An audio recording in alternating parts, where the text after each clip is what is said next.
Welcome to RESGEN's Giving Life podcast. Stories and conversations about life in Christ, everyday discipleship, and exploring ways that we as men can give life to others. My name is Tom Henderson, founder of RESGEN, and I appreciate you joining me for the show today. My guest today is Tamien Dysart, a friend of mine that lives right here in my home city of Sioux Falls, South Dakota.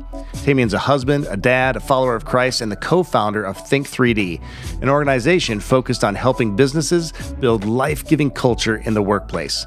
Tamien has worked in corporate America for almost 20 years and brings a crazy amount of knowledge, experience, and wisdom to the table today.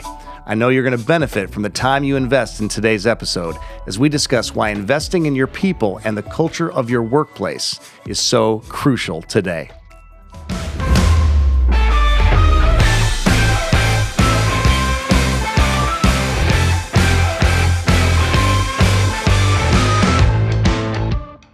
Well, Tamien, welcome to the Giving Life podcast, bro. Man, thanks for having me. Yeah, it's awesome to be able to welcome you into the RESGEN Intergalactic Studios. That's what I call Intergalactic, I like that. Yeah, exactly. Like that. Well, there's no telling how far this podcast is going to reach. So I hope you're prepared. That's real stuff right there. That's good. Like that. All right, so hey, dude, give us a quick little introduction to who you are.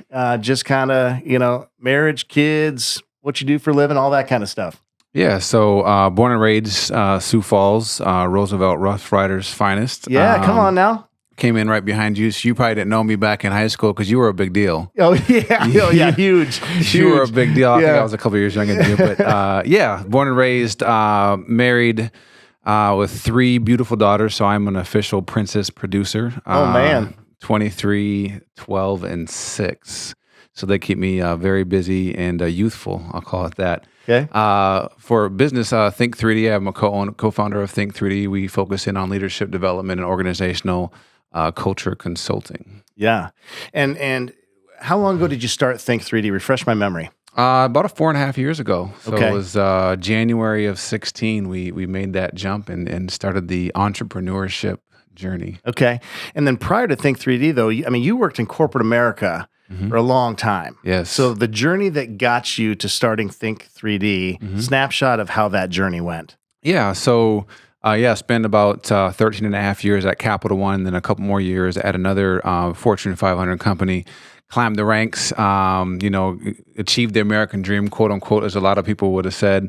But really how Think3D started is my business partner, Vonnie, and I, we were friends for about the last 20 years. And we talked a lot about what we were seeing in terms of the impact of culture and really what we saw, lack of leadership within a lot of organizations. And so when I actually got the opportunity to run the credit card collections call center here in town, I saw the positive side of what culture could do for people. We were able to see turnover drop to 6% from 33% in a call center environment, which is unheard of. And it was around focusing in on developing leadership within my frontline leaders because they have the biggest return on investment, as well as focusing in on people, seeing the people side of it, not just the numbers, because it's always easy to focus just on the numbers, just the profits, but there's real humans, there's real lives behind the people doing the work. And so when I focused on those things, people saw the benefit that it had on an investment into them, and they appreciated that. So we saw the beauty and the benefit of that.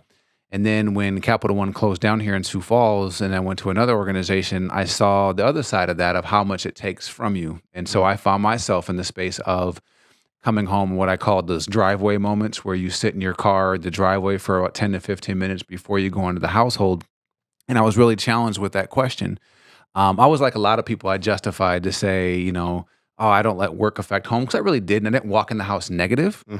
But I challenged myself, am I about to walk into this house the best husband? Yeah. Am I going to walk in this house the best father? And knowing that I had my oldest, it was about 11 years older than my next one, I'm like, I have to do this right. You only get one shot. As you know, every kid's different, but realizing the power and impact of culture. So we launched in 2016 to say we wanted to make a bigger impact on the world around us. Yeah. So, and we're going to talk about a lot today, and I'm excited about our conversation here, but you always hear about that, and you mentioned it, so I want to kind of springboard off that real quick about the driveway moment going, okay, am I ready to re-enter family life? We're always told that to leave work at work and be home when you're home. And as guys, I think we desire to do that, right? Yep. I mean, that's a goal. Yep. But is it possible? What are you seeing as you've been working in this this world of trying to help develop cultures in the workplace.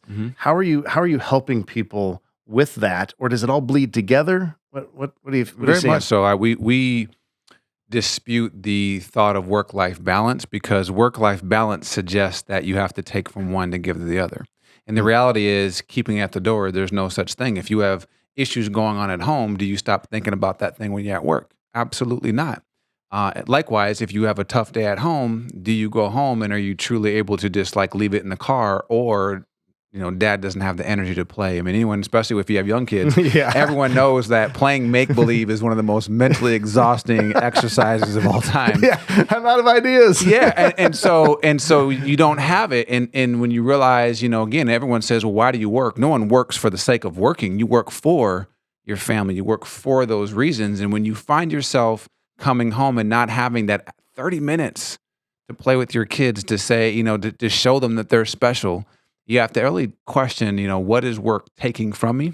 And on the other side of it, again, you realize what work can do for you when, again, no one's going to go, I'm self-employed as well as you, you own your organization as well.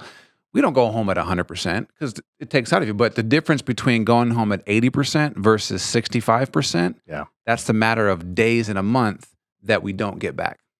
So that's why it's important. And so I think realizing the power of integration, they integrate, but then challenging both sides of the fence to say, how is one contributing to the other? And if one is at some level of a deficit, what can you do about it, or what are you doing about it to make sure you kind of get more of an equilibrium? And one of your biggest goals is helping companies and businesses invest in their people so that they can go home with a higher percentage to give their families. 100%.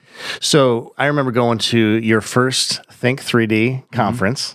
And so I kind of like to feel like that I was at the inception of really helping launch you. I mean, let's be honest. Right. We about 25% we owed you, Thomas. But I remember the T-shirt that we were given at that first event said, "Culture is the new currency." Yes. Okay, so tell me what that means and why you thought it was so important that you wanted to put it on a T-shirt at your very first event. Yeah, so that was 2018. We had our first CultureCon event. And, culture it still is kind of a buzzword, because people still don't have those definitions of cultures and various things. But, as culture, people thought about culture, they thought about sleep pods, and they thought about, the things, the perks, having the free pop or candy and those different things. And those are nice, you can have those things. But the reality is you take home more than a paycheck, right? Every day, every 2 weeks, you get a financial deposit put into your bank account from your job. But every single day, you take home more than a paycheck. And so culture is the new currency. What your organizational culture is made up of, that's what people really take home. You can talk about the money and the dollars, and it matters to a degree. Sure. But you can pay, if you're going home miserable and you have nothing left over, you'll find yourself divorced, or find yourself with your kids less than the desirable human being that you're trying to mold because you didn't have the time to invest in them. And so above all of the perks and things that people give, the benefits, it really comes down to culture. Most organizations, we ask them, the question of, money is important, but what you rarely ever hear is an ad of saying, we pay the best. Most of the time we pay competitive, which means the same as everybody else. So when you strip away 401ks and all the benefits, there's not a lot of differentiation in terms of the perk. It comes down to the culture, how you treat people. And so that's why culture is a new currency and is the thing that should be invested in above anything else beyond those extra things. Great to have those too, but start with the culture and how people engage in that space. So what I love about what you're saying is this whole podcast, the Giving Life podcast, is called that because one of our desires is that we want to see people, men specifically, that's kind of the focus of this podcast, but CultureCon, of course, is working with both genders, leadership, businesses, all that. But you're really helping companies and businesses be life-giving. Yes. To their employees, so then their employees and just their people, even their customers, right? Because if an employee has the giving life mindset, they're not going to just only take that home. That's going to infiltrate into every area of their life. For sure. And so what are some of those things that you'd say that are, hey, these are some of the practical things? I mean, because we've got tons of people listening right now, or watching, and we want to make sure that there's some things that they can say, you know what, I could do that. So what are some of the practical things that you discuss with businesses, companies, individuals about ways to improve their culture, to be a culture that gives life? Yeah. Really, one of the number one things that I recommend folks do, you have to get a pulse check. Where are you? Where are you at right now? What is the temperature of your culture as is today? And that comes by way of engagement surveys and those type of things. A lot of organizations are afraid of those things because I suppose they don't want to know the truth. And that's one of the hardest questions. I'm like, why wouldn't you want to know that? I mean, I use an extreme example, but if you had cancer, would you want to know? Well, yeah, especially if you could actually treat it, if you could do something about it. And so people have these diseases going on within the organization, and they are in denial about the opportunity. And so you have to have some level of a baseline of what your current engagement is within your organization. How do your people feel about it? Because often leaders, the higher up you go, the less, touch points you have with folks on the bottom. And so we often are very naive to what that is. What is that pulse check? And so you should be doing at least an annual engagement survey. Three great things come out of those is, number one, there's usually low-hanging fruit that I could easily do that. Let's change the toilet paper or something simple that you can do done. It's key. Yeah. The second one is, there's going to be things that you just can't do. But here's this thing called transparency. When you can tell people why you can't do it, now you can take kind of the bullets out of the gun at the water cooler, if you would, because now you give them a why. Oh, well, that makes sense. But in the meantime, they're talking about it, it's feeding to that gossip or the things that just isn't worthwhile complaining about. But the third, even though there's going to be exponentially more things brought up than you can actually do with, it's about progress. And Tony Robbins talks about this a lot. He said, progress equals happiness, right? If people know that today is better than it was 3 months ago, and I know that we're on a path where every 3 months we're going to continually get better, I can find happiness and contentment in that. Not complacency that I want to stay here forever, but content in the now, that in this moment I'm okay being here because I know my employer is concerned and is looking towards how to make this better. And so based off that list, even if there's 100 things on the list, if you can show, here's the 3 things we did this year, 3 things is progress. And so having that starting point is a very practical thing that everybody should be doing. The second simple exercise that we often recommend or we do in our workshops is we have them define out what is a toxic culture and what is a healthy culture. Guarantee if you ask most people in your organization, what is it you want? Number one answer, I don't know. Because here's why. Thinking on this level is a muscle, right? Where in your history have you ever had a chance to truly engage and contribute to the well-being of what's happening? Even if you have good parents, at some point it's very apparent. You're the child, I'm the parent. You go to school, teacher, student. You get out from the world, I'm 18, I can do what I want, boss, Right, subordinate. yeah. Right? So where do people learn to say, I really want your ideas?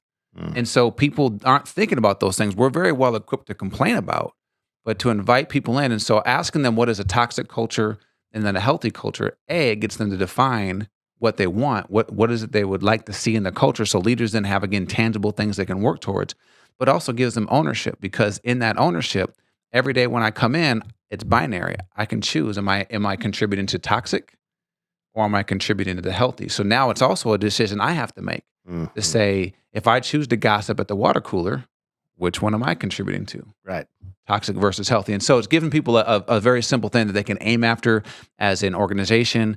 And that's something you can do within your team, department, and then as an individual as well. So you can hold yourself to accountable to say, am I part of the solution or am I part of the problem? Right. And then they have to, if however they answer it, they got to be okay with that, right? I mean, because then they have a responsibility then at that point. For sure. And that's one of the things that is often a misnomer, that it's all on the shoulders of the leaders. It's not. It's just everybody's in the same boat. A culture is made up of a collection of everybody. It's an aggregate of everyone's opinions, values, beliefs that kind of make up that culture. And one of the things we say is, whenever we ask employees to rate their culture on a scale of 1 to 10, wherever that number is at, if it's that same number 6 months from now, your fault. And they don't like to hear that oftentimes. Now, your responsibility is not to get it to a 10, but you know what makes up your score, you can at least get it to a 7 from a 6. You can raise it using whatever Correct. Platform you may have or whatever. Okay, so I want to go back to the statement about trying to take the survey of just trying to figure out what your culture is as a leadership. Because if you're going to do that as a leader, I mean, you got to be prepared to have some thick skin. Yes. Because you're going to probably hear some hard truths. And when you said it, immediately popped in my brain that powerful scene from A Few Good Men, right? Where, you've got Jack Nicholson saying, you can't handle the truth, right? Yep. And so leadership has to be able to handle that truth. For sure. So how do leaders do that? Is that something that they just learn how to do? Because I think a lot of times there can be insecurity in leadership. Very much so. And so how do we battle that insecurity as a leader? Because I think there's probably some leaders out there. I know that I've worked in organizations before where maybe there was some insecurity. Yep. And as an employee, I didn't even necessarily know how to respond to that because maybe I came off as a little too confident. So if you're a leader and you're feeling a little bit insecure, how do you coach and help leaders through that? I think, so we ask people, what is your why? Why is a big thing. Simon Sinek talks about it. And almost always, to some degree, it has to do with people to some level, shape, or form, right? That's part of it for them. And one of the things we ask folks, again, in terms of leadership, what is your responsibility? And they would know that their responsibility is to lead people, because otherwise you're just a manager, right? And because leadership is influence. And so how are you leading people and where are you leading them to? And so if you truly, you cannot look yourself in the mirror and say, I care about people, without trying to make the environment better. And so then you say, how do I make this thing better? The one thing that gives them confidence, and that's where we talk about that 3-step process of, again, once you get the feedback, here's the confidence you can have behind it, because oftentimes, again, they know there's going to be tough things that they can't do, or there's going to be things that they can't solve everything. But no one's naive to think that you're going to accomplish everything. But what people, again, what they want is progress. What society is showing us all around is stagnation. In a lot of instances, especially in the middle of COVID, things are getting worse for a lot of people because of where they're placing their focus. If you can give a beacon of hope to say that, again, I don't care if someone rated your culture at 2 out of 10. How do you get to 2.5? And so by simply having that mindset of, we're going to grab onto the top few things that we can control, right? Because every day we wake up, we can control these things and influence these things. And there's going to be things that we're concerned about, but we can't control or influence. It's just a waste of energy. So if I pour my energy into the things that I can do, and I'm confident in moving that needle forward, I can feel good that I'm doing the right thing. I'm stepping into what the characteristics of a good leader is. Because if everyone said, here's the things that makes a good leader, on that list is caring about people, compassion, various things. And again, we can't run from that point of, I don't care about people, without doing these type of things. Yeah, no, that's good.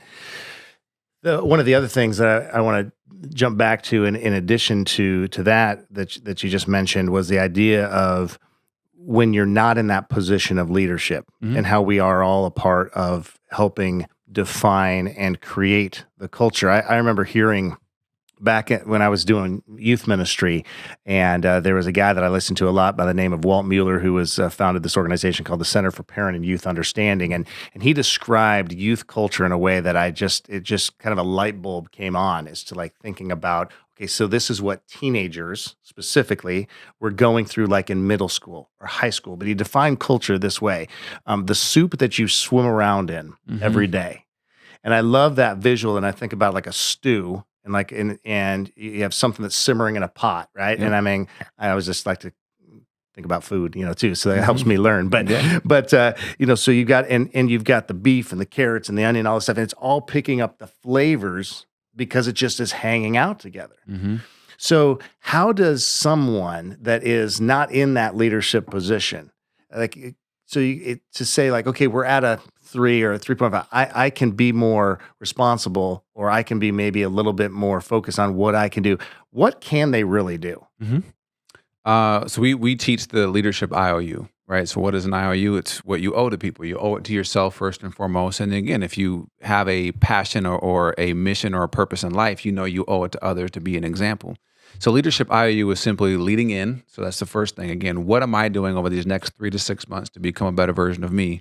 To make myself better and invest in myself, right? Because that's my responsibility first and foremost.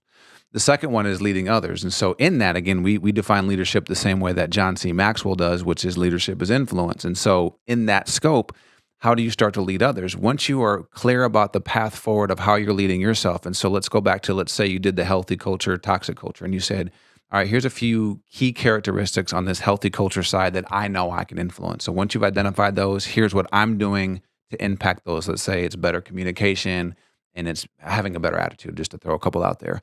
Once you kind of show that this is my plan, now you can lock arms with a few other people to say, wouldn't it be better if we went home a little bit better at least one day a month? Just kind of a baseline. What would that do for you, right? Get them to talk through what would that mean? What does it mean when you go home good versus a bad day?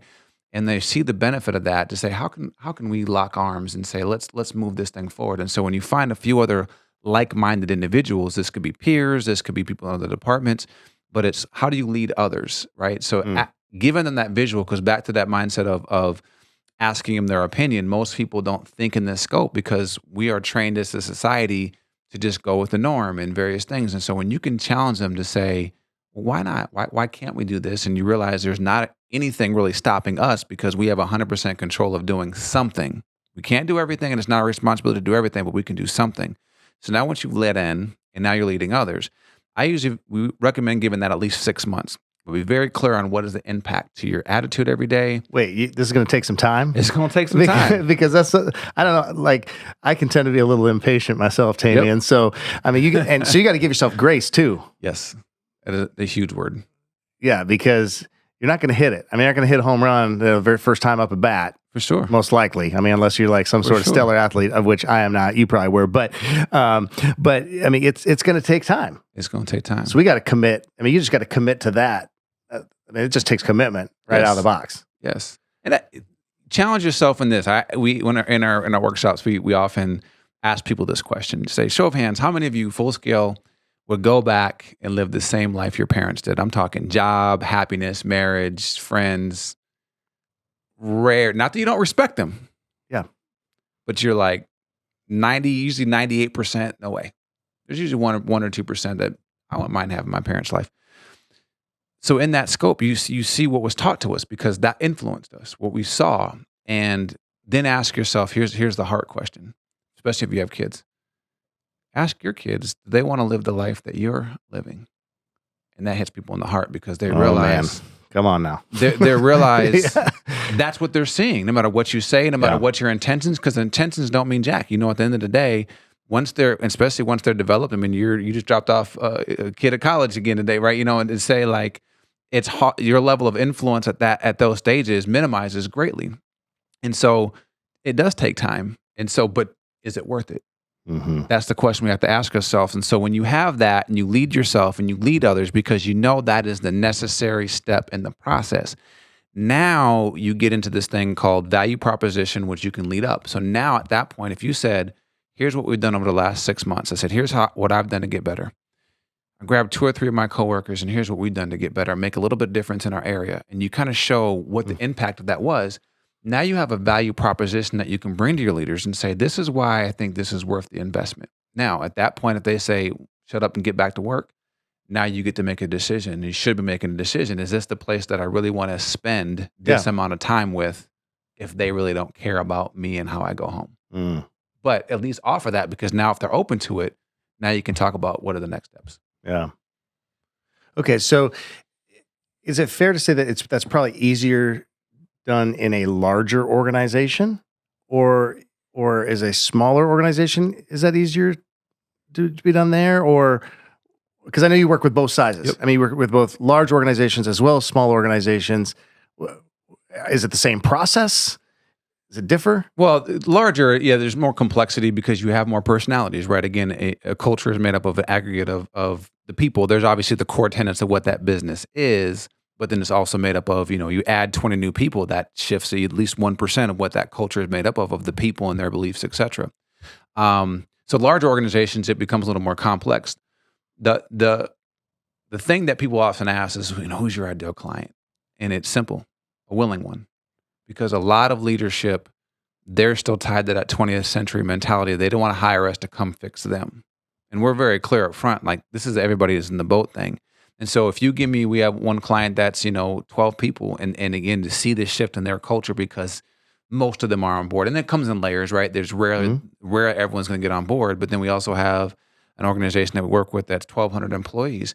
And that's a big task at hand, but they are just doubling down and investing in and getting this kind of content in front of people so they can get everyone aligned on the same page. It takes longer because again, you have to get to more people, but all of it's possible. But it's really determined by the willingness of the leadership and the heart of the leaders to say, I want the best in my people for them first and foremost, which I know will come back in our business. One of the things that I love about the principles that you teach, and number one, they're doable. They're pretty simple. I mean, and I'm a pretty simple-minded dude. Okay, I need things that are pretty uncomplicated, that they're attainable. Like, oh yeah, I could accomplish that. I could do that.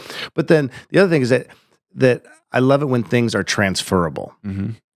And so I think a lot of the principles, or as I've heard them and as I have thought about them, a lot of them are even transferable as you think about a family, Yes. in a family unit, because we talk about how it's pretty difficult these days. We try to compartmentalize, but especially, I mean, ever since probably the very first smartphone, all of a sudden compartmentalization and leaving work at work has become a lot harder and all that. And so the whole I wear this hat here and this hat here, and I can just totally diversify my life. It's really become difficult. But a lot of the things that you've been talking about with us today, and that I've heard in the past, is that with you is that a lot of it is transferable, and just like we can have a great deal of influence on our culture at work, as dads, moms, as kids, we are a part of helping develop our home culture and what our home culture is going to be like. 100%. Have you found that some of these things that you've taught in the workplace that people are being able to bring home and bring into their families too? Oh, for sure. One of the first things we love doing, so we actually have this exercise called Work's Piece of the Pie. And where that was food, dude. Food. I thought you brought pie, food. You know what I mean? Yeah, again, food is transferable, right? But it's you hear people talk about how much they work and how it impacts their home, but they don't know the gravity of it. And so we have this thing where it really breaks down how much does work really impact your waking hours. And so when you add up your waking hours divided by how much time you spend at work, going to work, talking about work, commuting to work, decompressing from work, the average working professional spends somewhere between 50 and 75% of their waking hours around work. So no other piece of this pie is anywhere close to that. So to hear people to take that, and then we say, go home and see if your spouse agrees. Because again, in your mind, I only talk about it this much. And then no, way more. Or ask your kids or have those conversations with your kids. And so getting a baseline, because what that does is put in perspective how much limited time we really have with our family. Again, you get to the weekend and you got to upkeep the lawn and hit the Bed Bath & Beyond and do all the fun stuff, right, of the weekends. You got the reference there. But the reality is that you're limited time. So the transferable part of it is how intentional you have to be. One of the things we say all the time is nothing of significance happens without intention, right? That's at work, but it's really at home. That's what's most important. And so as you know how quickly time goes by, how precious each moment is with your children and with your spouse, having those conversations and get a pulse check. What is the culture score of your home? Ask your spouse, scale of 1 to 10, where are we at? I just had this conversation. My oldest is 23, and I said, scale of 1 to 10, where do you feel like our relationship's at? And she said about an 8. Which is good. That's pretty good, dude. It's pretty good, but it's saying, okay, what would make it a 9? Yeah. And get in that perspective. And so we were able to have a very transparent conversation. Oh, she's like, she loves to hike. Let's go take a hike. Rather than just going out to eat for lunch every so often, like, come take a hike with me and do these various things. And so you're building those relationships and having those conversations with your kids. My wife and I try to split up and our 2 youngest daughters do alternate date night. You take one, I take the other. And so getting a pulse check of where you're at matters in every way, shape, or form. Something that I'm in process of implementing with my wife in marriage, and I think this is a great tool for any married person. It doesn't be just a man or woman. But I've read the books, I've been to the things, and there's a lot of great things. And I just said, let's strip all that away and just say, what's one thing? back to what's one thing that I could do to improve, and then vice versa. And so in that makes it, if you can't do that, you you got a problem. But it breaks it and boils it down to what's one thing. And so that's the transferable part, is when we go into organizations, we say, what's 1 to 3 things that you're going to take away and you're committing to? Because again, if you want the best life possible, work culture has to be a part of that conversation. If you want the best life possible, home is the most important space. And so again, if you don't know where you're at and you're not committed to what are the few things that you're going to be doing that you'd be willing to put in the atmosphere and be held accountable to, then can you really say that I'm committed to this? Right. What you're talking about is moving really from just having intention to being intentional. Yes. And saying, okay, so Very good word. the same conversation that you're having of, like, we have staff meetings. I mean, you go to work, there's staff meetings. You talk about this project, where we're at in this, where we're at in that, whatever. But a lot of times we don't necessarily do that with families. And I love what you said there about your meeting with your wife and just checking in and saying, okay, like, hey, what is something that I can do to be better for you? That I can be a better husband, that I can be a better dad, which again, I mean, we got to be ready. I mean, as dudes, we got to be ready to hear that we might not be measuring up to maybe how good we think we are doing. For sure. So we got to check our spirit. Are we teachable at that moment, right? Yes. Are we ready to receive the word that might be coming and saying, you know what, Tom, you're doing good, but I would really appreciate if you could just make sure that you dock your phone the minute you come home and re-engage in home. Yes. And especially for guys, all the guys out here listening, listen, we are a task-oriented creature. Totally, yes. And so production. It's about production. Efficiency, let's make this efficient as possible. Exactly. My wife, I mean, her ask when I asked that was, when you come home, I'm 99% of the time I'm in good energy. Yeah. But she was just like, I would just enjoy that embrace. That acknowledgement, because she's been home with the girls, she's got dinner ready, various things. And so sometimes you forget, because you come in and my youngest, dad, they're still at the point where they're excited to see me. And so it's easy to shift right into that focus, but it's like, give me every day, but most days, give them that focus. I'm like, if you can't do that task list item or pick up your socks, like, we got a problem, but again, just say, what is that thing? And we didn't put the pressure on it to say it has to be a new thing every month. It's an until thing. So we'll check in monthly. Do you feel like I'm there? Have I kind of? Then we'll move on to the next one. But if it takes 4 months, you just think about the power of marriage. We're next month we celebrate 14 years of marriage. Nice. And if I can go back, like, I wish I could have 14 things that I would have improved upon. I probably got a handful. But if the goal is one thing a year, how much better would our marriages be? Yeah. Well, and the statement that you made earlier about, okay, would your child want to have kind of your job, how you respond to the job, whatever, thinking about, okay, would your child want to have your marriage? Yes. You think about what, how are you training your daughters to how they should maybe want to be treated by their future husband? Would you want your future husband? That's probably a better question for us to think about. Is, would you want your future son-in-law to treat your daughter that way and be that kind of husband to your daughter? The same way with my sons. Am I modeling what kind of marriage, what kind of husband, what kind of leader spiritually or whatever, that will they be when they get married? Yeah. That's real talk right there. And have that honest conversation. I'm at a B-. I'll be honest. I mean, really, if I can go back and analyze myself, I'm great in a lot of areas of my life, but I'm like, that's a B-, especially when you ask that question, because I would want the provider and the various things for my daughters that I am. Yeah. But in terms of caring for their needs, room for improvement. Let's just call it that. But just being honest about it and then being very clear. Yeah, and availability is always huge. I think that's one of those things. Well, maybe I haven't been available enough. But the key is that when at all possible, can we be? Because we all have seasons. Yes. I mean, we all have seasons as husbands and dads. It's just stressful times in that. And the same thing goes for our work. And how do we make ourselves available for other people to be able to help create the kind of culture that you're talking about? Because it takes that commitment, but it takes a willingness to say, okay, look, I'm going to put some productivity on the side for a second so that I can focus on the person. Yes. And that's sometimes, especially when you're up to deadlines, that's pretty difficult to do.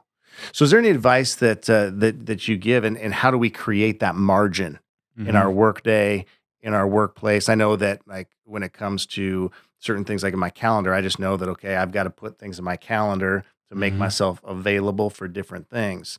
Um, is there some margin type mindset hmm that you help people think about and put into their workplaces? Well, for sure. I think, if we're all being honest, busy and I don't have time. It's this common thing, but I'm like, Yeah. if you're having a conversation with someone, you want to call them on their BS, ask to see their phone and look in their phone optimization. Like you'll see, like, oh, I was checking ESPN.com. I don't know how many times a day. Like, can I take two of those times and text my wife and say I love you? Yeah. There's simple things that you can do because it's not always about, as you know, it's not always about the hours and it's not about the grand vacations and the various things. Most oftentimes it's in the daily simplicity, right? Can you take, back to your words, how do you go from intention to intentionality, right? If you want to have a significant life, a significant marriage, it's going to take intention. And so when you step into intentionality, it's carving out the time. And so the reality is you have to learn to master your calendar. I mean, we have a lot of time, 165 hours or 168 hours in a week. It's a lot of time that we have in a given week. And so when it really comes down to it, oftentimes the things that will improve the relationship, a marriage, yourself, 15, 30-minute increments will do it. Mm. And we have them, but we're lying about it. And so finding that time, when I teach time management, if you're not, mastering your calendar, you'll never maximize your potential. Mm. And so if you want to maximize your potential in your marriage or whatever, you can input the thing, you have to get honest about where that time is because again, it's 15 minutes early getting up. Whatever it is, the time is there. Mm-hmm. We have to find the time. We make time for things that are important. And so if we say out loud, this is important, if it's my marriage, my children, my health, my well-being, whatever it is, those relationships, to your point, you have to put it in there first because if you wait till the leftovers, when you're burnt out, your brain just wants to shut down. But if it's on the calendar in an optimal time when you're of right mind of engaging in it properly, then that's an investment. Those 15-minute investments add up. Yeah. Oh, that's good. That's good. Good stuff from Tamien Dysart here from Think 3D on Giving Life podcast. So I want to shift gears a little bit because you and I actually first met back when you were making music with FOG, Flame on Gospel, and we started doing some school assemblies and outreach events together and all that. So I know, that your faith has always been super important to you. And I remember there was a time in your life back when you were actually still, pre-Think 3D days where you had a text message that you were sending out on the regular just with devotional thoughts and all that kind of thing. And so I know faith is just super important to you and the non-compartmentalization of your faith. And so how have you, what's been helpful for you? Let me phrase it this way. What's been helpful for you to really allowing your faith to guide you and to lead you as you are just have worn the different hats that you've worn in the workplaces that you've worked and Think 3D. How has faith been such an important component of your life and that you've seen that kind of lived out? For sure. Really, it boils down to one word. It's purpose. I'm not a risk taker. And I never in a million years would have saw myself stepping into the entrepreneurial space. But I remember feeling the peace about it, that it was time and feeling the nudging towards that. And when I was in traditional corporate America, again, I brought a lot of people to church and people saw your witness, they saw your light, they saw those different things. And so I think it is first and foremost, again, all along the journey, it's making sure that I invest in myself. So I think that's a part where we go wrong a lot of times. We give. And we're a society that is so fearful of ego because it can be done in a bad way, but yet, and we gravitate towards humble. Well, the definition of humble is having a low or modest view of one's own importance. And that is such a huge, to me, an opportunity why we're seeing in the church world where we're not seeing people step out in their faith because they're not full of themselves, and not in a bad way, but if you're not filled up, you're not overflowing. And so it's been important to make sure that I'm filled up on a regular basis so I have access. I have things to be able to pour into other people. I am life-giving in that space. And so back to the purpose of it, our belief at Think 3D is we believe we can better the world through improving the way people live by improving the way people work. And so in that, it's still being a witness. It's showing people it's possible. Again, being a Christian is Christ-like. Christ showed us the way. He showed us here's how to live. Here's a pathway. And in this modern time in 2020, people need desperately to see it's possible. They need to see desperately that in the midst of a less than optimal job, you can still be a light. You can still be positive. You can still have these different things in a world that wants to slew negativity at every corner around at us. I mean, grocery store, checkout line, you're looking at all the headlines, just negativity at every turn, that it is possible to be on a clear and present path of being a better version of yourself. And in doing so, get out of your own way. It's not about you. It's about the witness, because every single person has somebody that needs to see that it's possible within their sphere, right? So oftentimes they see the celebrity, they see people doing those things, and they just think, oh, they just have something special. They'll see Tom and they'll think, Tom's just an outgoing guy and optimistic, and you have something that I don't. Well, the reality is all of us can have people in our sphere that nobody else can touch, or they need you to touch, right? Again, there's people out there that listen to this. You have a coworker, a friend, a family member that needs to see it's possible. And if you wait for that next person, it may never happen, right? It's the words we all aspire to hear, well done, my good and faithful servant. Yeah. It's taking ownership over the opportunities that are given to us. And so in my space and what we do as a job, we know that, again, if we want to impact the most people, the workplace is a great place to start, but it spills over into every area. Again, home life, personal life, as well as the workplace to live in purpose and show it's possible. Yeah. No, that's good. So here we are. We're cruising through 2020, a year that no one ever thought we would be in the kind of year we're in.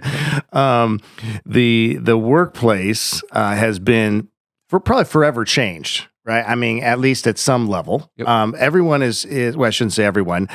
More people are comfortable with Zoom meetings than they've ever been comfortable before, right? I mean, they knew how to spell Zoom, probably know how to do one, right? So how do we continue to create that positive work culture when we're not necessarily all in the same workplace like we once were, like back in February here in South Dakota, first part of March? Some places in the country and in the world started much earlier than that. So how does that happen? How are you seeing in the technological space that the things that you're talking about and teaching are still applicable today?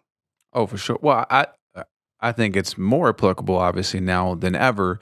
There's a couple things. I think, we realize a lot more things were possible. We have this session called Culture Through Crisis, and we talk about, having intention, being innovative, and then doing it with a level of intensity. And then the innovation, 6 months ago, work from home, we can't do that. Right. We can't do that. And then when you had to, it shows, we're about to send someone to Mars. We can figure out a lot of things. Right. And so that level of what we can't do has been taken off the table. And so now, in terms of reaching out to people in engaging with people in a different way, has been opened up. So we don't have to always depend on the face-to-face. We can reach out. We need to get to the space of doing a quick 5-minute check-in, and that's okay. It doesn't have to be a 30-minute, because again, we can find the time. And here's the thing that we're doubling down on and just trying to draw awareness to. It just came out actually just pre-COVID that studies are showing that stress is the number one causer of disease, right? And again, people's worrisome, and you imagine how much this has been amplified and just all these things that are happening. And what's being missed in a lot of spaces is people. I get it for businesses. They're trying to figure out how to just make it work to survive. Right. Yeah. And all of that understandable. But in the middle of that, the collateral damage is people. It's the relationships. And so, just challenging folks to, I don't care if it's making a checklist. Did you check up on your people? Did you check up on your peers? How are you doing? How are you really doing? Because again, a society of just good enough and I'm good. Are you really good? Because, and I guarantee this, 20, 30 years from now, they're going to look back and there's going to be a lot of collateral damage from the mentality or mental part of what's going on right now. And this is really what we were talking about within Think 3D. So the 3 dimensions of a healthy culture, which makes up Think 3D, is professional things to do your job well, a potential coaching and development, but personal. And the personal side of it is, a better you is better for everybody. It's flat out. And traditional focus has been making you a better employee for the sake of the business. But if you make them a better person, for them with no strings attached, they will always come back a better employee. So how do we add in and take care of the people, what they're going through? Because not just your employee, they have spouses who various levels are impacted by, Yep. Teachers right now are, what is it like to be a teacher in this space? There's so many different things that you just don't truly get or grasp on unless you're in those shoes. And so making sure that we're focusing in on the people side of it. So we learned that we can do much more than we thought was possible if it's important enough. So for those companies that are going back to or doubling down on making sure that their people are taken care of, they're going to make it out the other side better, stronger, faster, and and really the model of what organizations should be. Yeah. And again, I mean, that takes commitment, and it takes time, and it's proven over time. Yes. You think about, because what you're doing is you're taking the focus off of yourself, your own concerns, whatever, and placing them on other people. That doesn't mean, again, that you're thinking less of yourself and that your things you're going through aren't important. But it's also recognizing that you're not the only one going through that. And how do we make sure that we're caring for those that are in our circle, in our sphere of influence? And I mean, that's you think about the way that Jesus walked this earth.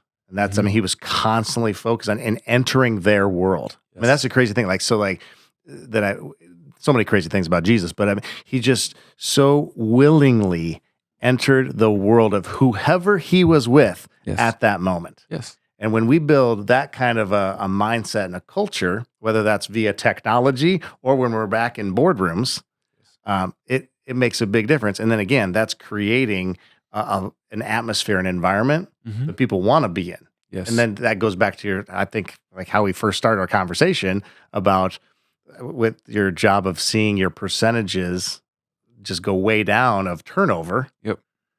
It has nothing but positive impact. It just makes sense. Yeah.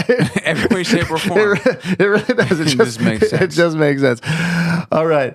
Well, okay. So at the end of our show, we kind of always do something called the final word. Okay. So basically, it's a time where I just say, okay, here, this is your platform. 60 seconds, 90 seconds, whatever you're feeling. I mean, if it goes a little long, I'll probably cut you off. But the 10-minute sermon in me right now. Exactly. The little final word. So the audience is yours. What kind of final word do you got for us today? Really challenging folks that better is possible.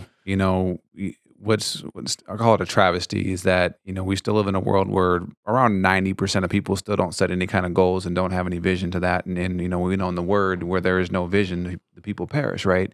And actually, I was studying into this. It used the word, used the example of like a woman's hair. It just kind of flounders with the wind. It is at effect of the environment. And we can't control these things out here, but when we focus in on what we can control, there's 4 areas that I ask folks to focus on. See it, speak it, believe it, be it. What is your vision for yourself? What is that next version? I'm not talking 5-10 years. I'm not talking somebody else's life. Where you are today, can you close your eyes right now and vividly, not just baseline, but vividly describe where you want to be a year from now, right? And I use my birthday as my barometer to that. So again, a clear vision every year of that next version of myself.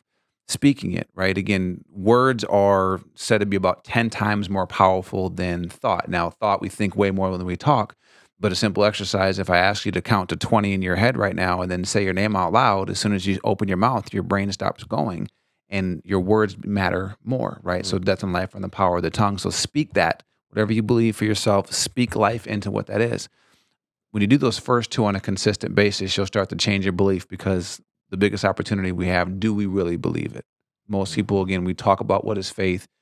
Based off of actions, most people don't have faith in these things. And so how do you change belief? It's by consistently changing the way you think, changing the way you speak, because that matters of that version that you're trying to create for yourself, for your life, for those around you. And then last, acting on it. We need to be men of action. We have to take action on the things that we know. I mean, every one of us knows multiple areas that we should be getting better at, but we're not. Well, in that, focus in on a few things. Think about it, speak it, believe it, and then take action. If we take action, we'll change the world around us better as possible and really aspire to be that next version of yourself on a consistent basis. Yeah, love it. Dude, this has been fun. Yeah. It's been good, man. Thanks I appreciate you coming in and hanging out with me a little bit.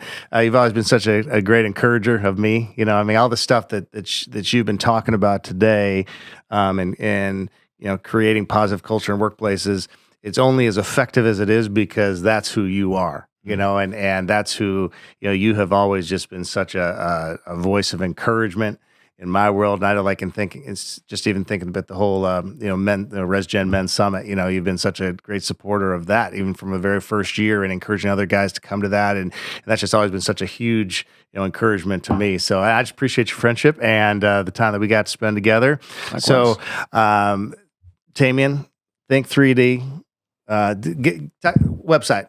So tell everybody like where they can go and just kind of find out a little bit more about resource and what you're doing. Yep. So letsthinkthreed.com is the website. You can find us on Instagram, Facebook, LinkedIn, etc. So we'd love to hear from you. If you have any questions, again, we'd love just to be a resource as well. So reach out and we'd love to answer those for you. That's awesome. Thanks for being here, Ron. Absolutely. All right. Well, that's a wrap on another episode of RESGEN's Giving Life podcast. Thanks for joining us. Be sure to visit Tamien and the Think 3D team on their website, letsthinkthreed.com, and on Facebook, Instagram, and LinkedIn, where you can find more information on the resources and help they provide. And be sure to forward this episode on to other business owners and individuals as well who might find our conversation helpful. Thanks again for tuning in, everybody. Until next time, continue to be men whose life in Christ gives life to others.